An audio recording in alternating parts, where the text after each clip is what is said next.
उड़ीसा में हैरान करने वाली घटना, बहन का कंकाल लेकर बैंक पहुंचा भाई, मचा हड़कंप। उड़ीसा के क्योंझर इलाके से एक चौंकाने वाला मामला सामने आया, जहां सोमवार को एक आदिवासी युवक अपनी मृत बहन का कंकाल लेकर बैंक पहुंच गया।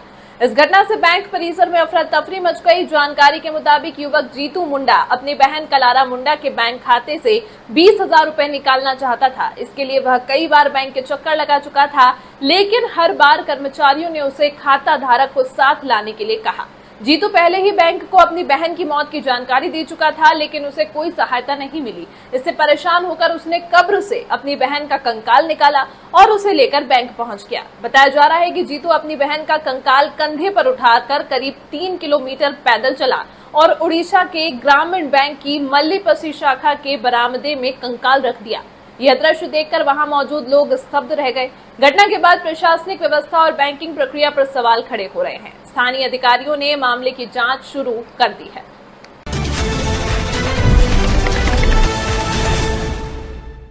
ओडिशा के क्योंझर से एक ऐसी कहानी सामने आई है जिसे सुनकर इंसान सिर्फ हैरान ही नहीं होता, अंदर तक हिल जाता है।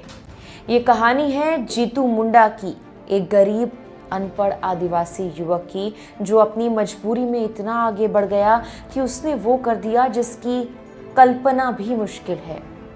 सोमवार का दिन था। बैंक में रोज की तरह लोग अपने काम में लगे हुए थे। अचानक वहां अफरा तफरी मच गई। लोग डर जाते हैं, पीछे हटने लगते हैं, क्योंकि बैंक के बरामदे में एक कंकाल रखा होता है और उस कंकाल के साथ खड़ा होता है एक दुबला पतला आदमी, थका हुआ, पसीने से भीगा हुआ और आंखों में बेबसी साफ दिखाई देती है। यह आदमी कोई और नहीं बल्कि जीतू मुंडा था और वो कंकाल उसकी अपनी बहन का था। सोचिए, एक भाई अपनी बहन का कंकाल कंधे पर उठाकर करीब 3 किलोमीटर पैदल चलता है, सिर्फ इसीलिए क्योंकि उसे बैंक से 20,000 रुपए चाहिए। ये रकम उसके लिए सिर्फ पैसे नहीं थी, ये उसकी जिंदगी का सहारा थी।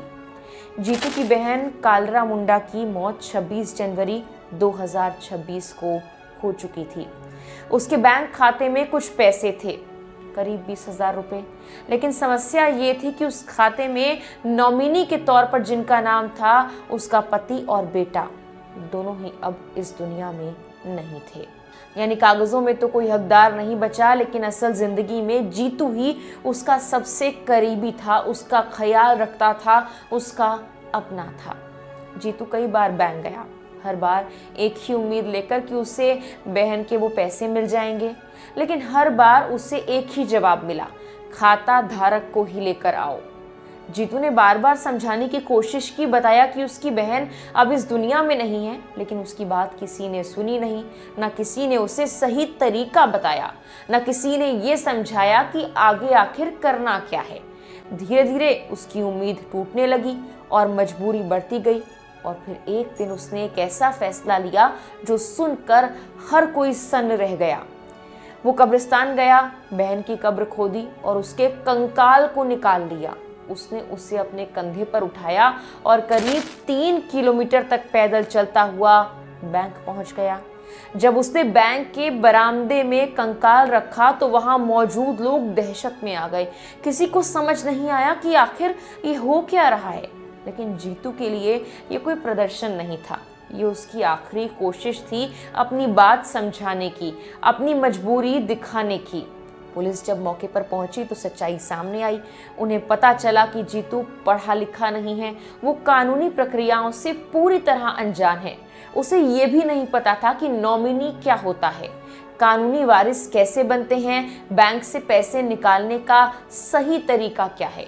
और सच ये भी सामने आया कि बैंक के कर्मचारियों ने भी उसे सही तरीके से गाइड किया ही नहीं। अगर किसी ने उसे समझाया होता तो शायद ये नौबत ही नहीं आती।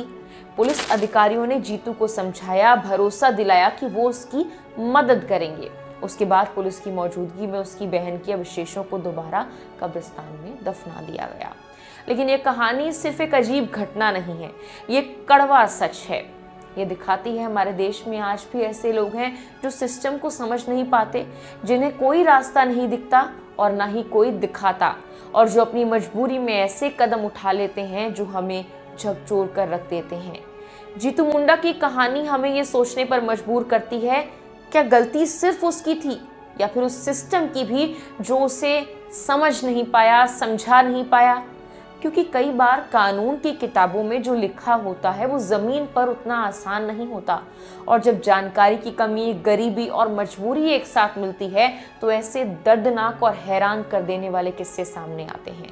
एक भाई जो अपनी बहन के कंकाल के साथ बैंक पहुंच गया, ये सिर्फ खबर नहीं है, ये एक सवाल है हम सबके लिए कि क्या ये सिस्टम उस गरीब और अनपढ़ व्यक्ति को थोड़ी देर के लिए समझा नहीं सकता था?